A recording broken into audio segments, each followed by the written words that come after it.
Hey guys, welcome back to my channel Namitika blog. So तुम लोग बहुत परेशान हो गए हो ना कि मुझे हॉस्टल जाना है और हम जाके कब रहेंगे। मेरी क्लासेस स्टार्ट हो चुकी, मैं कहाँ जाके रहूँगी। दीदी दीदी दीदी दीदी दीदी ये दीदी वो दीदी ये, एकदम दीदी दीदी करके एकदम पागल कर दियो दीदी को कि मैं अभी पार्टी से जस्ट आ रही हूँ और मुझे जल्दी से वीडियो बनानी पड़ी। मैंने सोचा कि चलो मैं तैयार हूँ, देखो मैं पार्टी वेयर ड्रेसेस में भी हूँ। मैंने सोचा चलो मैं तैयार हूँ, मैं वीडियो बना लेती हूँ तुम लोगों के लिए। तुम्हारी दीदी तुम लोग की जो इतनी सारी क्वेरीज उसको सॉल्व कर दे यार, नहीं तो तुम लोग दीदी का तो सर खा जाओगे एकदम। इतनी जल्दी हॉस्टल जाने की, हॉस्टल में मज़ा नहीं आने वाला। नहीं, मज़ा तो आएगा, ऐसा नहीं कि नहीं मज़ा आएगा। स्टार्टिंग डेज तो बिल्कुल मज़ा नहीं आएगा क्योंकि घर परिवार से दूर उतना अच्छा नहीं लगता है।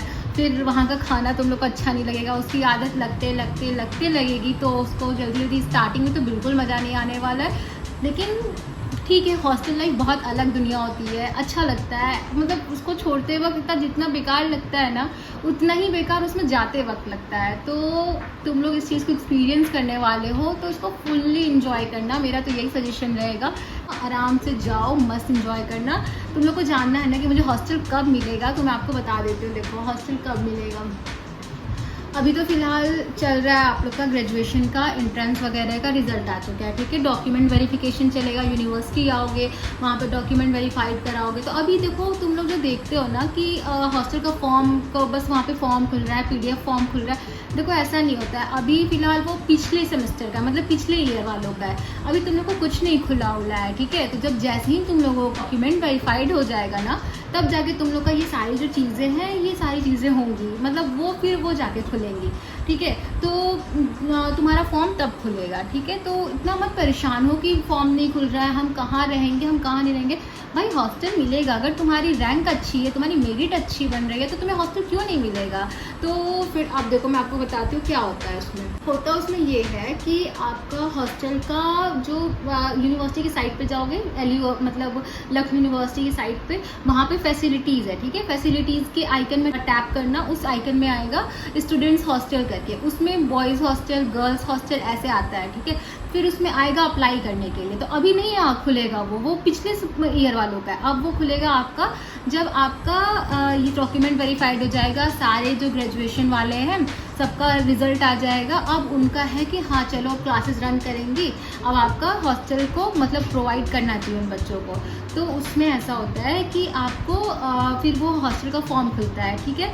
तो जब हॉस्टल का फॉर्म खुल जाएगा तब आपको वो हॉस्टल फॉर्म भरना होगा, फिर उसको सबमिट कर दो। फिर आपकी मेरिट के हिसाब से, मतलब आपकी रैंक के हिसाब से एक अलॉटमेंट लिस्ट आएगी। तो जब उस फॉर्म को फिलअप करोगे, उस वक्त अपना ईमेल खास तौर पर बिल्कुल सही डालना, जो एक्टिव ईमेल हो वही डालना, ठीक है। तो उस ईमेल से मैं इसलिए कह रही हूँ क्योंकि सारी जो चीज़ें हैं वो ईमेल पे ही होंगी। और मैं आपको सबसे पहले एक ये भी बता दे रही हूँ कि देखो धीरे धीरे इतनी टेक्नोलॉजी बढ़ रही है कि प्रोसेस चेंज होते रहते हैं। तो अब ये मत समझना कि हाँ नवनीतिका व्लॉग्स वाली दीदी ने बता दिया तो अब यही चीज़ होगी। देखो एक्टिव रहना साइट पे, उसमें हमेशा कुछ ना कुछ अपग्रेडेशन आते रहते हैं, तो उसके अकॉर्डिंग ही काम करना। लेकिन आपको अपने टाइम का प्रोसेस, अपने बाद वालों का प्रोसेस, जैसे जो NEP वाले बच्चे थे, न्यू एजुकेशन पॉलिसी के अंडर जो 4th मतलब 4 साल का जिनका ग्रेजुएशन हो गया, उनके तहत मैं सारी आपको बातें बता रही हूँ क्योंकि मैं 3 साल रही हूँ। 3 साल में मैंने अपने ईयर के भी देखा, उसके बाद वालों का भी, उसके बाद वालों का भी, तो मैं उस हिसाब से आपको बता रही हूँ। लेकिन आप ये भी देखो कि इतना जल्दी जल्दी चीज़ें चेंज नहीं होती हैं। लेकिन अगर कुछ भी चेंज होता है, बाई चांस चेंज हो जाता है, तो आप एक्टिव रहना साइट पे, उस पर सारी चीज़ें नोटिस वगैरह आ जाती है। तो फिर आपको बात आती है कि आपने फॉर्म फिलअप किया, बिल्कुल एक्टिव ईमेल डालना ताकि आपको मेल उस पर रिसीव हो जाए। जब आपका वहाँ उसके बाद आपको अलॉटमेंट लिस्ट आता है, उससे पता चलता है कि हाँ आपको कौन सा हॉस्टल मिला, आपको हॉस्टल अलॉट हुआ है कि नहीं हुआ। अगर उसमें आपका नाम नहीं है तो समझ जाना कि मेरे को हॉस्टल नहीं मिला है। लेकिन वेट करना, मे भी अगर आपकी किस्मत अच्छी रहे तो आपका दूसरा अलॉटमेंट की लिस्ट आएगी, ऐसा नहीं कि नहीं आएगी। लेकिन ये कंफर्म नहीं रहता है कि वो आएगी ही, क्योंकि अगर सीट खाली रहेगी तो आएगी, नहीं खाली रहेगी तो नहीं आएगी। तो अब ऐसा नहीं कि वेट करते रहना। लेकिन अगर क्लासेस रन कर रही हैं तो आके तो PG वगैरह भी देख लेना। बाहर थोड़ा हाँ हाई चार्जेस रहेंगे, खाने का दिक्कत होगा, लेकिन अगर क्लास रन कर रही तो आ जाना अपना क्लासेस, अगर क्लासेस करनी होगी तो इस हिसाब से आपकी अलॉटमेंट लिस्ट आती है, ठीक है। अलॉटमेंट लिस्ट जब आ जाएगी तो उससे आपको पता चल जाएगा कि हाँ मेरे को हॉस्टल अलॉट हो चुका है। अब उसके बाद आपको उस पर डॉक्यूमेंट लिखा रहेगा, ठीक है। तो उन डॉक्यूमेंट को आप वहाँ पे मेल दिया रहेगा, उस पर आपको मेल करना होगा सॉफ्ट कॉपी जैसे PDF फॉर्म में आपको उस चीज़ को मेल करना होगा। वो आई थिंक प्रोवोस्ट मैम का या फिर हॉस्टल का ईमेल होता है, तो उसमें आपको वो मेल करना होता है अपने डॉक्यूमेंट के डॉक्यूमेंट मेल कर दिया। फिर उसके बाद क्या होगा, एक मेल और आता है, उस पर लिखा रहता है कि मतलब अब आपको जाके रिपोर्टिंग करनी है हॉस्टल पे। रिपोर्टिंग मतलब क्या, रिपोर्टिंग करने जब जाओगे तब मैम के सामने मतलब जाओगे। उस वक्त लड़कियों के लिए मैं बता रही हूँ कि उनके माँ बाप में से कोई एक का रहना बहुत ज़रूरी होता है, ठीक है। उनके बिना मैम हॉस्टल अलॉट नहीं करती हैं। मेरे साथ की थी एक लड़की थी, उसके भैया आए हुए थे, उसको हॉस्टल अलॉट नहीं हुआ था जब तक उसकी मम्मी नहीं आई थी, ठीक है। तो मम्मी या पापा में से कोई आना होगा। तो और अगर देखो, अगर बहुत ज़्यादा मम्मी की मेडिकल कंडीशन है या फिर कुछ ऐसा, या फिर पापा बाहर हैं, मतलब BSF में है या फिर आर्मी में है, कुछ ऐसा कोई भी इशू है, तो आपको जब आप वहाँ जाओगे तो मैम आपको बोलेंगे कि आप एप्लीकेशन साइन कराओ, उस पर कंसेंट लेटर टाइप का।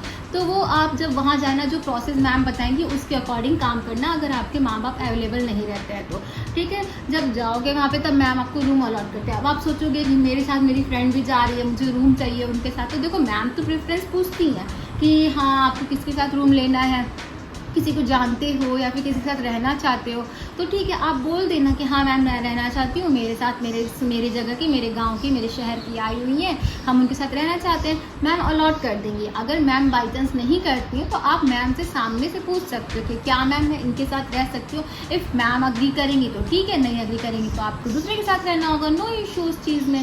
तो फिर इस तरीके से आपको मैम के सामने बात करनी होगी, ठीक है। अब बारी आती है सेल्फ फाइनेंस वालों की। सेल्फ फाइनेंस वालों को हॉस्टल अलॉट नहीं है, तो ऑफिशियली नहीं होता है हॉस्टल अलॉट, ठीक है। अब दूसरी बात आती है कि जब मैम अलॉट कर देंगी तो आप क्या रहने उस अगले दिन से जब मैम देंगी तब लोगे। देखो मेरे टाइम तक, मेरे बाद वालों के टाइम तक तो ऐसा ही था कि वो लोग जिस दिन अलॉट होता था रूम, आप उसी दिन से अपने रूम में जाके रह सकते हो जिस दिन अलॉट होता है, ठीक। तो ऐसा नहीं है कि आपको बाद में आके रहना है, आप तुरंत आके रह सकते हो, ठीक है। फिर उसके बाद एक और बात आती है, जब आप वहाँ जाओगे तो देखो कैश लेके जाना। कैश इन द सेंस कि मान लो, क्योंकि हम लोग जब गए थे तो पहले हम लोग को ऑनलाइन मोड में पेमेंट नहीं करने दी गई थी। जैसे जो फ़ीस की पेमेंट होती है, मेस की फ़ीस और 6 महीने तक की जितनी भी फ़ीस होती है, तो वो हम ऑनलाइन ही पेमेंट किए थे। हमको वहाँ पे जाके SBI में, फिर आपका ये है इंडियन ओवरसीज़ बैंक है, इन सब में जाके हमें कैश देना पड़ा था। फिर वो जाके फ़ीस सबमिट हो रही थी, ठीक है। और वो फ़ीस सबमिट करने के लिए फ़ीस जो थी हमें कैलाश से ही वो स्लिप मिल रही थी, वो स्लिप हमें लेके जानी थी, उसको भरना था। मतलब 500 की इतनी नोट है, 100 की इतनी नोट है, उसको ले जाके बैंक में जमा करना था। तो अगर इस तरीके से होता है तो मैं आपको पहले ही बता दे रही हूँ कि मे बी अगर ऑनलाइन मोड नहीं जमा होता है, क्योंकि हमारा सेकंड में ऑनलाइन मोड हुआ था, तो मे बी आपका भी ऑनलाइन मोड हो जाए। तो अगर आपको मतलब अकाउंट नंबर दे दिया था, आप ट्रांसफ़र कर दो। तो मतलब इस चीज़ के लिए भी रेडी रहना कि मुझे कैश निकालना पड़ जाता है, हो सकता है मतलब ऐसा कोई सर्कमस्टांसेस आ गए कि हाँ मुझे कैश निकालना पड़ जाएगा और मैं जाके सबमिट करूँगी, तो इस चीज़ के लिए भी रेडी रहना, ठीक है। ऐसा नहीं कि कैश लेके आना, यहाँ पे भी ATM वगैरह आप निकाल सकते हो, ठीक है। दूसरी बात ये है कि अपनी माँ बाप की एक फ़ोटो और अपनी लोकल गार्जियन, लड़कियों के लिए लोकल गार्जियन लखनऊ में होना ज़रूरी है। मतलब उनका कोई भी रिश्तेदार जो आपकी मतलब रिस्पॉन्सिबिलिटी ले सके। रिस्पॉन्सिबिलिटी मतलब क्या, लाइक आप बीमार हो गए, अगर कभी आपको बाई चांस कुछ हो गया तो हॉस्टल वाले तो अपनी जिम्मेदारी पे रखेंगे नहीं, तो वो आपके लोकल गार्जियन के वहाँ देंगे। मतलब बहुत ज़्यादा बीमार हो जाते हो, by chance all of sudden रात में कुछ हो जाता है, तो किसको इन्फॉर्म, मतलब हॉस्पिटल ले जाना पड़ा तो किसको इन्फॉर्म करेंगे। अब आप तो बाहर से आए हुए हो, अचानक से तो आपके माँ बाप आ नहीं सकते हैं, तो वो आपके लोकल गार्जियन को इन्फॉर्म करेंगे। तो इस वजह से उनको लोकल गार्जियन चाहिए होते हैं। तो लोकल गार्जियन की फ़ोटो, उनकी मे बी उनका आधार कार्ड लगता है कि नहीं लगता है, नॉट श्योर अबाउट दिस, क्योंकि मेरे टाइम शायद लगा था, हाँ शायद लगा था। और दूसरी बात कि आपको उनकी फ़ोटो चाहिए होगी, माँ बाप की फ़ोटो चाहिए होगी, अपनी फ़ोटो तो लाना ही लाना। तो इस तरीके से फ़ोटो मत भूलना, फ़ोटो ज़रूरी होती है, क्योंकि उस वक्त भी फॉर्म सबमिट होता है ना, तो इस वजह से ज़रूरी होता है। तो इस तरीके से आपको हॉस्टल अलॉट हो जाता है। तो अब कोई भी अगर क्वेरी होती है ज़रूर मैं कमेंट करना। देखो मैं प्रीवियस वीडियो में जितने भी कमेंट आए थे मैंने सबका रिप्लाई दिया था। अगर अभी भी कोई कोई भी बात आपको है तो आप मतलब रिप्लाई आप कमेंट करना, मैं आपको रिप्लाई ज़रूर दूँगी। और एक बात और है कि बार बार मुझे मैसेज आ रहे हैं इंस्टाग्राम पे आ रहा है, यूट्यूब कमेंट्स में आ रहा है कि दीदी मैं बीए की हूँ, मेरी फ्रेंड बीकॉम की है, सेल्फ फाइनेंस की है, क्या हम दोनों साथ में रह सकते हैं? तो सेल्फ फाइनेंस का तो मैंने बता दिया कि उन्हें ऑफिशियली अलॉट नहीं होता है। और अगर बीए की हैं, बीकॉम की हैं, और अगर आपको कैलाश मिलता है तो कैलाश में देखो ब्लॉक वाइज बटा है। अब ब्लॉक में अगर मैम बांट दी कि इसमें बीए वाले देंगे, इसमें बीकॉम वाले देंगे, तब तो किसी चांस में आपको नहीं मिलने वाला है। अगर तिलक में आते हो और मैम प्रेफरेंस पूछती हैं तो आप बोल देना, ठीक है, कि हाँ मैम मैं इनके साथ रहना चाहती हूँ। बाई चांस अगर नहीं पूछती हैं तो आप मैम से एक बार कह देना कि मैम मैं इनके साथ रहना चाहती हूँ, तो अगर मैम अलाउ करती तो ठीक है, वो मैम के ऊपर है, मतलब it's totally up to her कि वो क्या करती है। अब इस वीडियो को मैं सोच रही हूँ यहीं पे ख़त्म करते हैं। मैंने सारी इन्फॉर्मेशन दे दी आपको। एक बार रुक जाओ, मैं कुछ चेक कर लेती हूँ कि मैंने कुछ छोड़ा तो नहीं है ना, तो 2 मिनट रुको। सो गाइज़ मैं एक चीज़ बताना आपको भूल गई थी कि मतलब देखो अभी मैं कह रही थी ना कि मुझे 2 मिनट दो, मैं चेक करके बताती हूँ। मैंने सब चीज़ लिखी थी एक जगह, तो मैं आपको बता देती हूँ। मैं ये बोली थी कि जब आप हॉस्टल आओगे ना तो आप ऐसा करना कि जो जो चीज़ें आपने भेजी थी ना मेल पे कि हाँ ये मेरा डॉक्यूमेंट जो मांगा गया था, उन सब की हार्ड कॉपी ज़रूर लेके आना, क्योंकि हार्ड कॉपी मतलब जो हॉस्टल पे अलॉटमेंट के दौरान आपको वहाँ पे जमा करना होता है, तो वो आप लेकर ही आना, क्योंकि वहाँ पे डॉक्यूमेंट आपके लगेंगे। फिर इस तरीके से आपको हॉस्टल अलॉट हो जाता है और बस खुशी खुशी रहो हॉस्टल में। मैं यही आशा करती हूँ कि तुम सबको हॉस्टल मिल जाए, जो भी हॉस्टल चाहते हैं, क्योंकि देखो यार बहुत चीप एंड बेस्ट है।